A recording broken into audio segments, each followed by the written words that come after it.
lema del Día Mundial contra el Cáncer, que es un día que se celebra auspiciado por la Unión Internacional contra el Cáncer, pretende desacreditar a los mitos. Ese es el lema. Alrededor del cáncer hay muchísimos mitos y creencias que son absolutamente falsas, y es objetivo desde el año pasado de la Unión Internacional contra el Cáncer el desmitificar estos mitos. Durante todo el año, pero en esta campaña especialmente, intentamos concienciar a los enfermos de cáncer y a sus familiares de que estamos ahí para apoyarlos. Ese es el principal mensaje. Y luego, evidentemente, los mensajes de prevención, que son importantísimos, que con diagnóstico precoz y con tratamiento el cáncer se puede curar. Se cura en la mayoría de los casos, 80% en la edad pediátrica, 60% en la edad adulta, y es muy importante transmitir este mensaje. Ayer lo hablaba la consejera de Salud, que es uno de los mitos del cáncer. El cáncer hoy en día no es una enfermedad incurable, en algunos casos sí, pero cada vez menos. Entonces tenemos que luchar contra este mensaje porque es falso simplemente. Hay un gran temor en la sociedad al cáncer hereditario, pero verdaderamente solo entre el 5 y el 10% de los cánceres son hereditarios. La mayoría son esporádicos que están relacionados o no con factores de riesgo conocidos.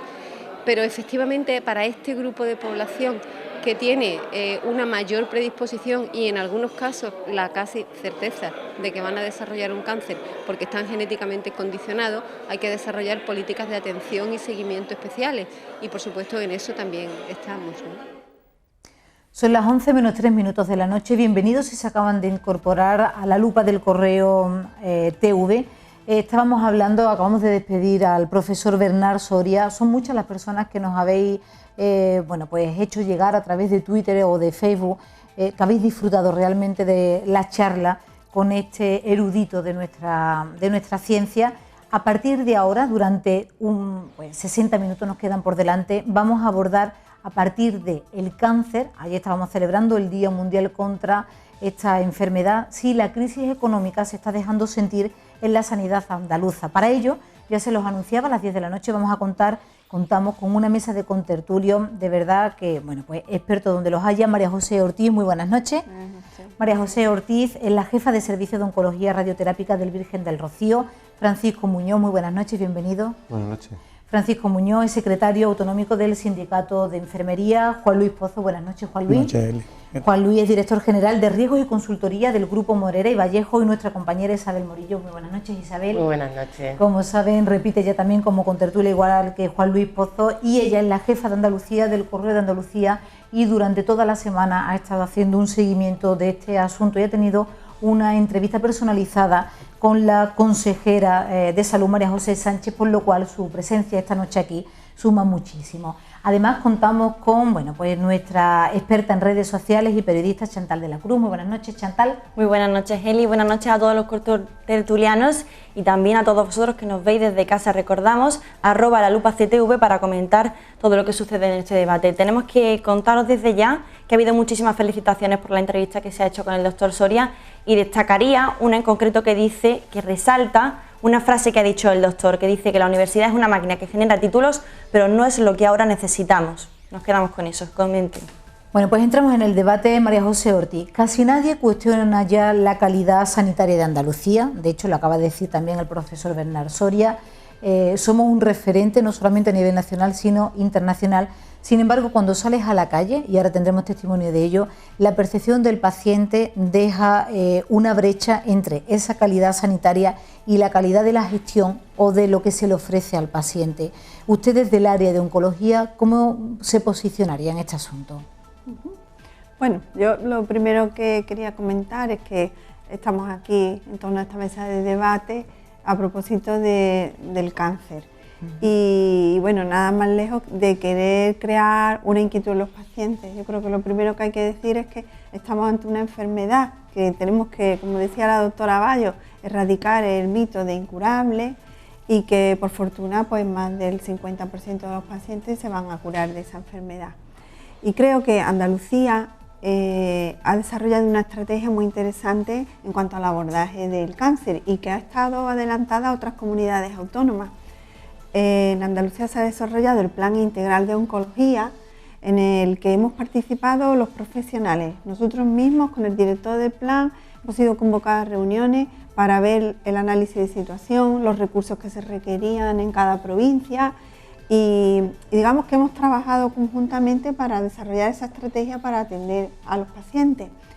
Y eso ha supuesto un avance en equipar a los hospitales de la tecnología que era necesaria, pero además utilizando, digamos, datos de necesidad real, ajustados a la población, al número de cáncer que se esperaba, de manera que en ese ámbito estamos en muy buena posición, por ejemplo, respecto a otras comunidades autónomas en las que la sanidad pública no puede dar respuesta a todos los pacientes que necesitan terapia con cáncer y tienen que acudir a centros privados concertados. Eso en nuestra comunidad es escasísimo. Y los pacientes, la visión de los pacientes, pues los pacientes del área de oncología encuentran en los profesionales, cuando son atendidos en nuestras unidades, encuentran magníficos profesionales, porque en los hospitales públicos se cuenta con magníficos profesionales que tratan de resolver tanto los problemas de salud que tiene el paciente como el problema psicológico y social que plantea un tipo de enfermedad como esta cuando entra en una familia, porque esto no le llega solo al paciente, le llega a toda la familia y todos lo viven y todos, bueno, pues lo sufren en cierta medida. Entonces, los profesionales del ámbito de oncología desarrollamos y debemos procurar desarrollar unas habilidades para intentar que los pacientes se sientan atendidos, se sientan confortables en nuestros hospitales, se sientan con la confianza de consultar sus dudas y de que están atendidos por buenos profesionales. Entonces, a veces manifiestan quejas, disconformidad, pues quizás los tiempos de atención no sean siempre los óptimos que deseamos. Cuando tenemos un problema, todos buscamos una solución inmediata, a veces pues una secuencia de pruebas necesarias, tal, pues se alarga algo más de lo que desearíamos, ¿no? Pero en regla general los pacientes están satisfechos con la atención que reciben en nuestro ámbito. Incluso como anécdota contaré que estamos evaluando ahora los objetivos del 2013 y analizamos todos los años las reclamaciones que tenemos, los motivos de las reclamaciones. Pues este año superan los agradecimientos a las reclamaciones. Y hombre, en los tiempos que corren, los esfuerzos que hemos hecho todos, la verdad que eso en cierto modo nos está manifestando que prestamos una buena atención, porque cada vez tenemos menos reclamaciones y más agradecimientos. A mí me encantaría que fuéramos capaces de ir generando de verdad un debate mucho más abierto y con más ritmo. Francisco Muñoz, los recortes presupuestarios, es evidente y es verdad que cuando sales a la calle y le preguntas a la gente que ha padecido el cáncer, hay una sensibilidad especial en los doctores, quizás cuando los problemas son de verdad tan graves, se les da una respuesta mucho más eficaz a lo mejor que en otro tipo de patología. No lo sé, me gustaría que de verdad fuerais capaces de ir hablando y de ir debatiendo.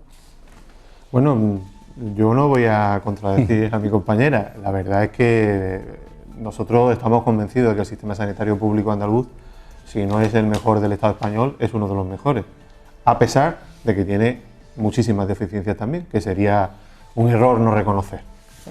Entonces, yo comparto que la mejora que ha habido en la asistencia sanitaria en los últimos 20-25 años en la Comunidad Autónoma Andaluza es importante, pero también tenemos la obligación de poner encima de la mesa que llevamos unos años sufriendo los recortes derivados de la crisis, de la falta de financiación y presupuesto en materia sanitaria, y que eso indudablemente está ocasionando mermas en la atención o lo que nos gustaría que fuera el nivel de calidad para poder atender a la población.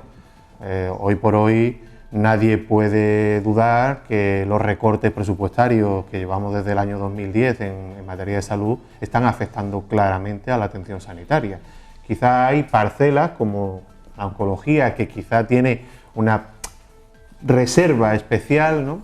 Pero no olvidemos que en general todo lo que es la atención a la cronicidad está sufriendo problemas y la mayoría de ellos están derivados de la falta, de profesionales, yo lo voy a decir claramente. O sea, la realidad es que el sistema sanitario público andaluz ha perdido profesionales y eso son millones de horas de atención que pierden los ciudadanos. Está claro que tiene que resentirse el sistema y la atención que damos. Desde el sindicato, una de las quejas que estabais lanzando era los recortes de plantilla. Eso se está manifestando así. ¿Se trasluce también de alguna manera en la atención a los pacientes? Es indudable que ya se tiene que trasladar a los pacientes de una u otra manera. La cuestión es muy simple. Desde el año 2010 hasta el presupuesto del 2014, el presupuesto sanitario en Andalucía ha perdido cerca de 2.000 millones de euros. 2.000 millones de euros que una parte importante se han derivado en recortes de personal. Pero no solo en lo que son los salarios de los profesionales, que esa parte no tiene por qué resentirse en la calidad de la atención que se presta, sino en el número de efectivos de profesionales. Hay muchísimos profesionales que se les ha reducido la contratación del 100% al 75% de jornada, por lo tanto están menos horas en el puesto de trabajo y además hay otros muchos profesionales que por desgracia los hemos perdido en el sistema. Juan Luis, ¿el modelo de gestión sanitaria es eficaz? ¿Se está demonizando otro tipo de gestiones que podrían ser más eficientes? Yo tenía planteado aquí 3 tipos de debate. Uno que era calidad sanitaria versus calidad de respuesta. Me enorgullece escuchar a la doctora, primero para que sigamos diciéndole a los ciudadanos que la calidad sanitaria, yo, y después yo puedo aportar determinados datos, es magnífica y España sigue ocupando uno de los primeros puestos, pero también nos tenemos que sensibilizar con lo que dice Francisco, y hay que escucharlo, porque posiblemente el ciudadano está perdiendo esa percepción, o esos grandes números, o esa situación empieza a ser ajena a él. Es decir, el ciudadano empieza en un momento dado a entender que la respuesta ya no es la adecuada, que no podemos decir que la sanidad funciona como estamos diciendo. La realidad es que el modelo sanitario español sigue siendo el tercero en el mundo en cuanto a calidad sanitaria, por eso me enorgullecía escuchar a María José explicar el compromiso que tienen los profesionales sanitarios. Y hace 2 años que esa cifra no se ha manejado, lo estábamos comentando antes, pues era el 5º en eficiencia y estaba reconocido incluso por la Universidad de Providence en Estados Unidos, que planteaba el modelo dentro de la reforma sanitaria de Barack Obama como un modelo, digamos, eficaz y que había que basarse en él, ¿no? Entonces, la gran preocupación es si realmente esa austeridad se está aplicando adecuadamente. Yo creo que el debate que tenemos que tener es la visión del concepto de austeridad. Comentábamos antes que si en tu casa entran 5 no nos podemos gastar 10. Yo me quedo con el compromiso, y hoy que estamos en el día ayer estábamos en el Día Mundial del Cáncer, el compromiso de los profesionales sanitarios es encomiable. Queremos que la calidad sanitaria de este país debemos de seguir reafirmando que sigue siendo, la mejor del mundo, y como bien decía Francisco, pero hay que también analizar esa capacidad de respuesta. Esa capacidad de respuesta que el ciudadano cada día pues está detectando cada vez más problemas en ese sentido. Sí, es cierto que el Servicio Andaluz de Salud debe mucho a sus profesionales. De hecho, yo creo que la sanidad andaluza es una de las mejores o se mantiene con una calidad alta porque hay una implicación de los profesionales sanitarios muy alta. Profesionales que también hay que admitir que efectivamente están muy castigados. Están muy castigados porque no solamente hay recortes salariales, sino hay contratos muy precarios, sustituciones que no se cubren y eso todo deriva en una carga de trabajo y pues en cierto colapso que recae sobre la plantilla y pues claro, la calidad mengua, disminuye y se resiente. Es verdad que es curioso que el otro día nos daba el SAS datos sobre el grado de satisfacción de los usuarios y como bien decía la doctora sigue siendo altísimo. Cuando se pasan las encuestas, sales de un tratamiento, de un hospital y el SAS pasa sus encuestas, que no sé si las conocéis, son encuestas muy exhaustivas, muy al detalle, el grado de satisfacción ronda todavía, creo que es el 98%, ¿no? Es altísimo. También es verdad que ahora, con motivo del Día del Cáncer, varias asociaciones de enfermos oncológicos han pasado datos de encuestas de sus asociados y 9 de cada 10 enfermos sí que creen que la crisis está afectando a la calidad del tratamiento que reciben, claro, del servicio.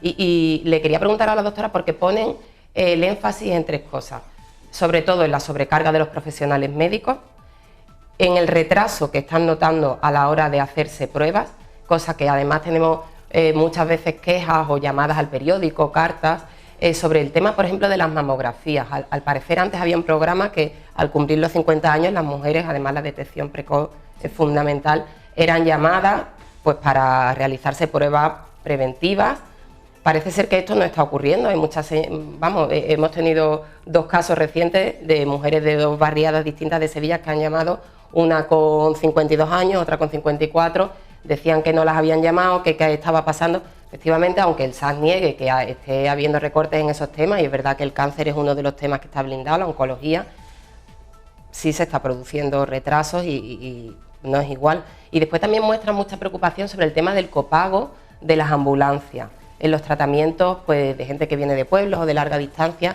que es verdad que hay un copago que parece que va de los 6 a los 60 euros y que para muchas familias es complicado de afrontar, aunque nos parezca una cantidad ridícula. Hay familias pues que es difícil, ¿no?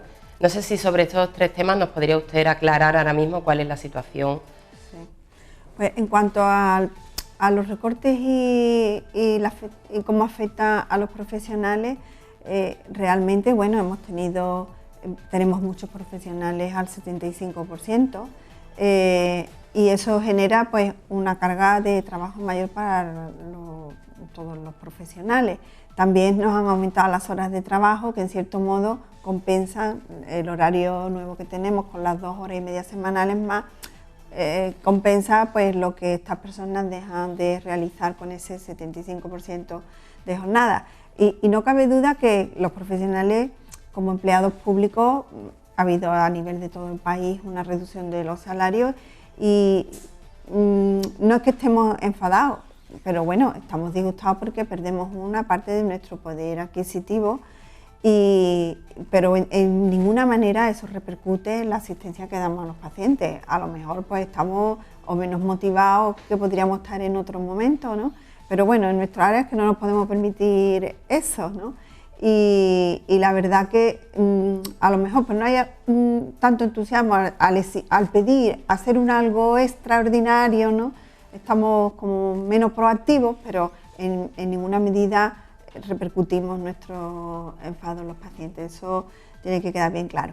Ahora, que si hay falta de un determinado profesional, pues supone una carga de trabajo adicional para los otros. En nuestro ámbito de oncología, como él dice, es un ámbito sensible en el que las cosas no hay que hacerlas en unos plazos y no es de las que más se ha visto repercutida. En cuanto al transporte, nuestros pacientes, como hacen sesiones de tratamiento que son prolongadas, muchos días que tienen que venir al hospital, pues tienen esa prestación de la ambulancia, y en la actualidad los pacientes no están abonando ningún tipo de copago en el transporte sanitario de ambulancias programadas para acudir a nuestros tratamientos, ¿eh? Entonces esa prestación en nuestro ámbito no está con copago, ¿eh? Y la otra cuestión que me... Sobre el tema de las mamografías y el retraso de las pruebas diagnósticas. Bueno, también hay que considerar no solo que haya menos profesionales en el hospital o menos disponibilidad, sino que también un problema que estamos sufriendo es que la población cada vez está más envejecida, aparecen enfermedades más prevalentes en las personas mayores. En mi ámbito, el cáncer, cada vez hay más incidencia de cáncer, la población mayor, exposición a muchos tóxicos, el tabaco, el sol, muchos tóxicos, entonces la incidencia de cáncer está subiendo. Los pacientes que curamos siguen viviendo, siguen acudiendo al hospital a sus revisiones. En cierto modo, cada vez hay más prevalencia, tanto de los incidentes como de los que continúan con su enfermedad o en su seguimiento después de haberla superado. Claro, todo eso va generando cada vez mayor actividad y más necesidad de recursos. Los fármacos nuevos son muy costosos, entonces hay que hacer una gestión para que aquellos que son verdaderamente útiles, los pacientes puedan tener acceso a ellos. Ese es un tema también muy importante. Me gustaría darle paso a las redes sociales y a la voz de la calle, porque para nosotros es muy importante saber qué estáis pensando. Chantal de la Cruz. Efectivamente, tenemos que decir que son más de 200.000 los casos que hay actualmente en España que tienen cáncer y que lo sufren en todas esas familias. Y Pilar, que es enfermera y que nos ve desde sus casas y que trabaja además en un hospital público, hace un llamamiento a toda la población y comenta que el cáncer se cura y que hay que desenterrar ese mito del periodismo, refiriéndose a ciertos personajes que dicen que murió de una larga enfermedad. Que hay que desenterrar esos mitos, y una de las soluciones son esos días que se hacen, como el de esta pasada semana, del Día Internacional contra el Cáncer. Y en relación a todo esto que se está hablando, hemos salido a la calle para ver también la opinión de todos los ciudadanos en un reportaje que nos ha traído Eugenia Jiménez. La palabra cáncer está muy estigmatizada y genera miedo e incertidumbre en la sociedad. La lucha contra esta enfermedad con tantas ramificaciones no cesa y pese a su gravedad hay salida en muchas ocasiones. Es importante convertir ese miedo en esperanza, ya que la actitud del enfermo es decisiva en la lucha. Hemos salido a la calle para conocer la sensibilidad de los ciudadanos sobre esta cuestión. La palabra cáncer tradicionalmente siempre ha conllevado muerte, fracaso, y eso es trágico y es doloroso, y claro. Pero bueno, en la medida que avancemos, en la medida que se pueda ir mejorando en ese camino, pues se le verá que hay solución, se ve que se puede coger a tiempo, se ve que puede no significar muerte, no significar fracaso, y en esa medida pues se desmitificaría mucho. Es que te pones en lo peor siempre. Es que te dicen cáncer y ya pues, tú dices, bueno, esto ya es negro, todo negro, negro, negro, ¿no? Y gracias a Dios todavía hay muchas ayudas, que hay muchas salidas todavía.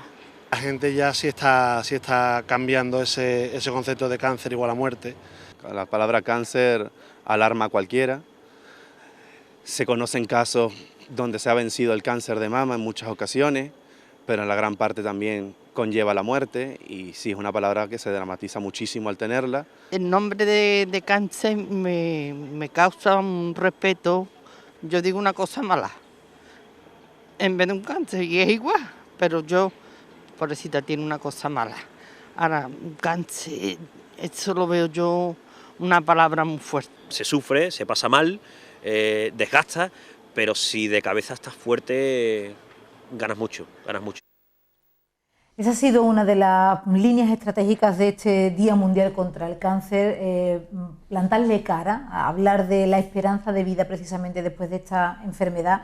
El profesor Bernard Soria nos ha dado datos que son realmente esperanzadores, pero al margen de este asunto que realmente ha movido la agenda de la actualidad sanitaria de la semana, hay muchas asociaciones, por ejemplo, contra el cáncer, que denuncian casos de desamparo en pacientes, y un detalle que es interesante, que retoma ahora la palabra Juan Luis Pozo, que nos la había solicitado, y era como la crisis también se está cebando con personas que incluso para la alimentación de una u otra manera se está afectando, o que tienen que acudir, por ejemplo, a la sanidad de pago, a los hospitales de pago de alguna manera, porque piensan que el tiempo de asistencia pues son de 6 meses en muchos casos, que puede ser vital. Juan Luis. Yo quería retomar precisamente por ese comentario que tú has hecho, ¿no?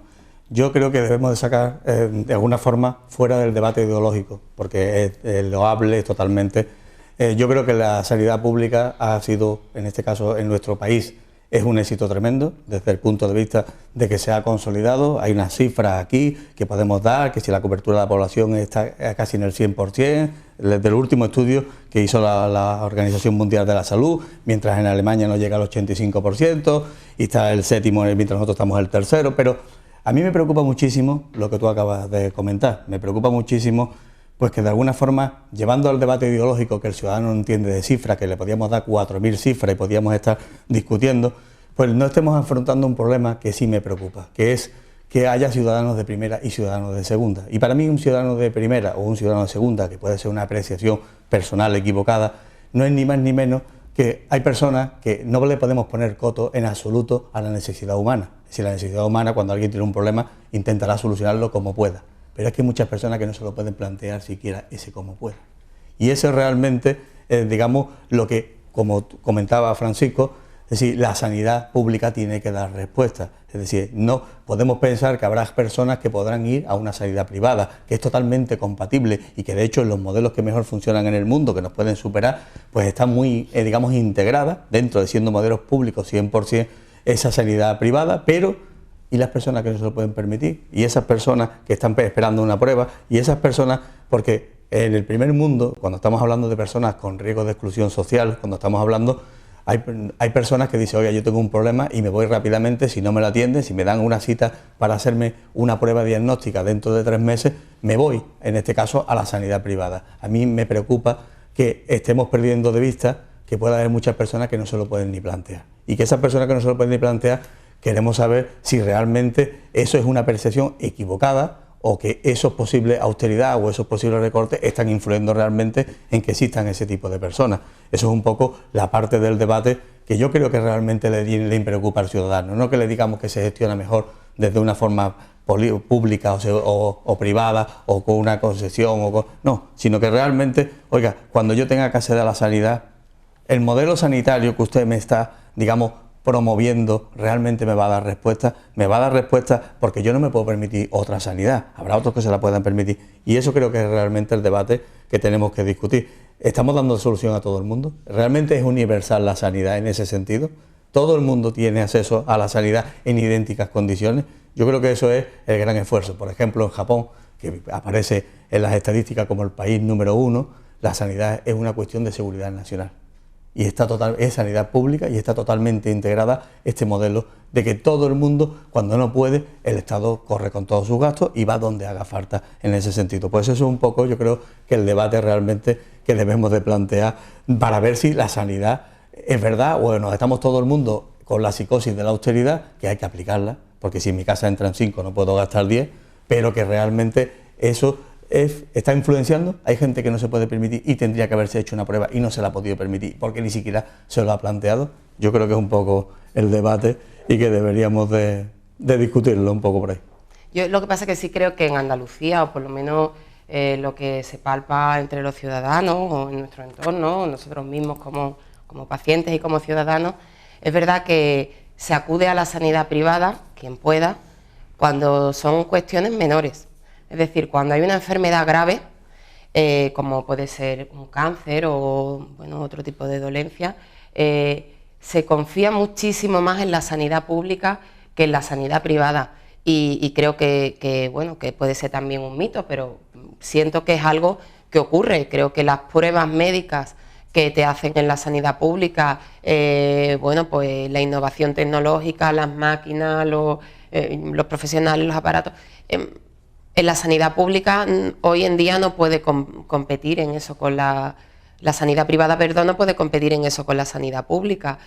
No sé, yo creo que es lo más común del mundo que sí, que está muy bien el seguro privado para eso, para un dolor de espalda, para una citología que tardan un mes y medio la en ginecología, hacértela. efectivamente, aunque yo como defensora de la sanidad pública he dado a luz a mis 2 hijos en la sanidad pública y tengo que decir que no lo cambiaría por nada, pero bueno, para ese tipo de cosas sí que es verdad que se utiliza la sanidad privada más, pero cuando hay de verdad algo especialmente grave, tenemos la sensación de que estamos mejor protegidos en la sanidad pública. Me da a mí la impresión, ¿no? Francisco.